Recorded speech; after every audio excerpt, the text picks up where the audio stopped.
Hello, Oliver. Well, it's time for another bedtime story. And tonight's story is Hornbeam All In by Cynthia, Rylant, and Arthur Howard. Hornbeam All In. I see a little furry guy. He might be a skunk. And I see a goose. And I see a moose. And they're wearing swimming goggles, swimming glasses, and the skunk is wearing a swim cap, a hat, and a vest. That looks like a swimming pool. This could be fun. All right, meet Hornbeam. He's a moose. There's a cow. Her name is Cuddy, and Eureka is the name of the goose. And the skunk's name is Adorabelle. How about that? I love that name, Adorabelle. Here they are, photographs of them on their refrigerator. Don't know whose fridge that was. Could be Hornbeam's fridge. Oh, maybe there's a picnic going on. And Adorabelle jumped in the water. Contents: Eureka and the picnic. Part 2, sleeping at Cuddy's house. And part 3, at the pool with Adorabelle.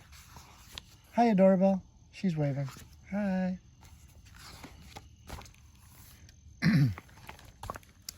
Eureka and the picnic.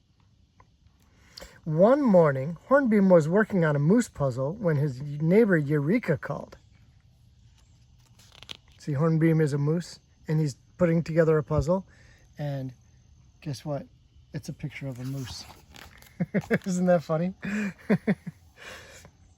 Hornbeam, said Eureka, would you like to go to a picnic? Hornbeam loved picnics, especially the potato salad. Will there be potato salad? Asked Hornbeam. Of course, said Eureka. Positive? Hornbeam asked. For goodness sake, Hornbeam, said Eureka. Yes or no? Hornbeam's brain was tired from the moose puzzle. Yes, he said. So Eureka picked him up, and off they went. There they are, in Eureka's car. It is a picnic plus something else,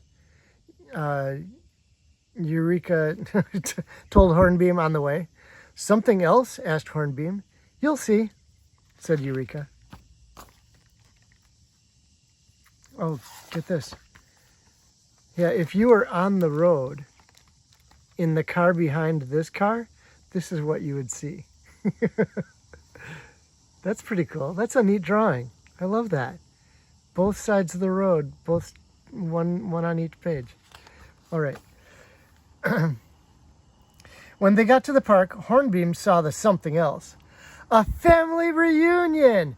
I have 100 cousins I would like you to meet, Eureka told Hornbeam. Hornbeam looked at the ocean of geese before him. But what about the potato salad, he asked. In time, said Eureka. Hornbeam knew there was a potato salad somewhere at this picnic, but there will not be one speck left for me, he thought, looking at all the geese he had to meet.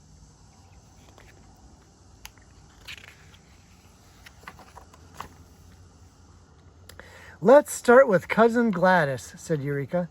Hornbeam met Cousin Gladys, about 100 cousins after her. And each cousin had something nice to say. Eureka says you're the best neighbor ever. Eureka says you're a pretty smart moose. Eureka says you make good spaghetti. Hornbeam felt a little ashamed.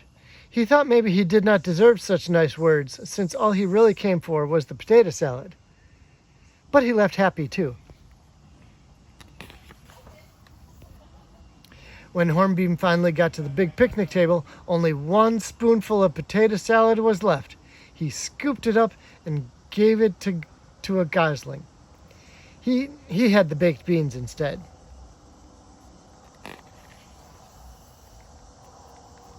Oh, the next section, sleeping at Cuddy's house. Hornbeam loved to sleep. He snored very loudly when he slept. He sounded like a truck.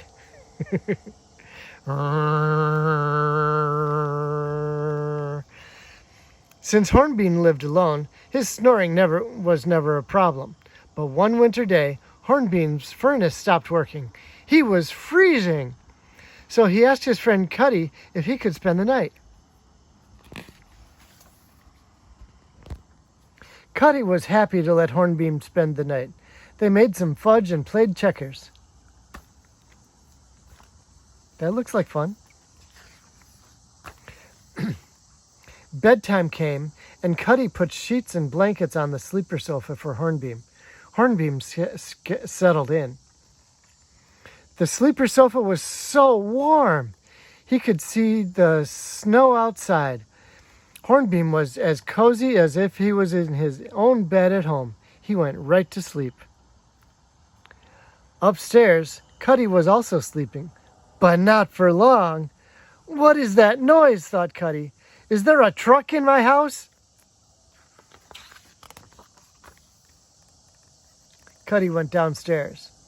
It was not a truck. It was Hornbeam. Cuddy did not want to wake his guest. How could he get Hornbeam to stop snoring? Maybe a hat will work, thought Cuddy. He put a hat on Hornbeam's snout, but a big snore blew the hat right off. Thought Cuddy. Maybe Hornbeam would not snore if his pillows were plumped. Cuddy plumped Hornbeam's pillows, but the snoring went on. Maybe some nice music, thought Cuddy. He turned on the radio, but that didn't work either. It just put a smile on Hornbeam's face. Cuddy gave up. He trying to sleep with a truck downstairs was impossible, so Cuddy decided to stay awake all night. He got a lot done. He wrote letters he had been meaning to write, and he scrubbed the floor he had been meaning to scrub. He trimmed his toenails, and by sunrise, Cuddy had put in a full day's work. When Hornbeam woke up, Cuddy gave him a big bowl of oatmeal. Cuddy did not say anything about the snoring. And after Hornbeam left to get his furnace fixed, Cuddy climbed into his nice, warm sleeper sofa. He put his head on the plumped pillows, and he watched the snow. Cuddy was cozy. He was also a very good friend. I'll say, Cuddy is a good friend. Wouldn't even wake up Hornbeam, so Hornbeam could sleep the whole night through. But Cuddy couldn't sleep at all. That is a good friend. At the pool with Adorabelle. Hornbeam's friend Adorabelle was quite the swimmer. She was even on the town's swim team. She swam in many races. Hornbeam and Eureka and Cuddy always went to cheer her on. Hornbeam loved going to the pool, but only to watch races, never to swim. Hornbeam was not a swimmer. He was comfortable in water. He liked having his feet on solid ground, and he chilled rather easily. But when Eureka found out that Hornbeam could not swim at all, Eureka said to him, "Hornbeam, you must take swimming lessons." Eureka said that everyone should know how to swim, and he talked Hornbeam into taking lessons from Adorabelle. Hornbeam was not happy about that. He could not find a swimsuit he liked. He picked over the swim caps for hours. But still, he had to make his friend Eureka happy. To make his friend Eureka happy, he went to the pool. Adorabelle was waiting for him. She told Hornbeam not to worry. "Swimming is fun," said Adorabelle. Hornbeam could think of 10 things more fun than swimming, and all of them on solid ground. But he put a foot into the water, and then another foot, and then his whole moose self.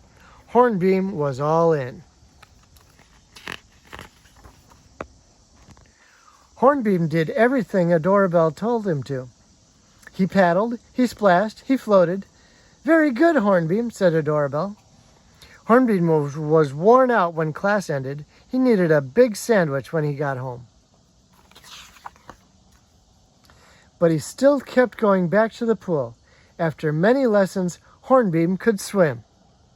Adorabelle gave him a certificate, and Eureka was very proud of him. I still like solid ground best, said Hornbeam. But he also really liked his certificate. Look where that one showed up. There's his swimming certificate right there on the fridge with all the pictures of his friends. And that was fun. Hornbeam All In. I like that one. Maybe we'll do that again someday. All right. Well, this is the end of another beautiful day. And tomorrow, we get to have another one. How about that?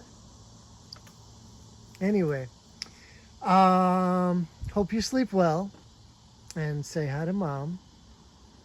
And hugs and kisses to Cooper and all that. And oh yeah, that's about it. Oh, that is important. I have to say, remind you, because, you know, I think I don't say it enough and people just don't hear it often enough. So we have to use words sometimes. And remember to say, I love you. Have a good night, Oliver. I love you. Sleep well. And say hi to your mom for me. Bye-bye.